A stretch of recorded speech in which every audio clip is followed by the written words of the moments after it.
Hi there, welcome to this week's video blog. I'm Caleb Ostrander. Minimizer's up for a manufacturing award in our home state of Minnesota. Minnesota Business Magazine has named our company one of 3 finalists in the Best in Class mid-size category. It's all a part of the Made in Minnesota Manufacturing Awards, which Minnesota Business Magazine gives out every year in the fall. We're very proud to be named a finalist and even more proud to employ 100 people in a small town like Blooming Prairie, which has a population of just 2,000.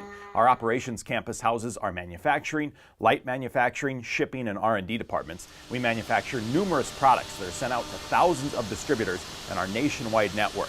The Made in Minnesota Manufacturing Awards will be announced at a ceremony September 20th in Minneapolis, and if you need a local distributor where you can purchase Minimizer products, just head to minimizer.com.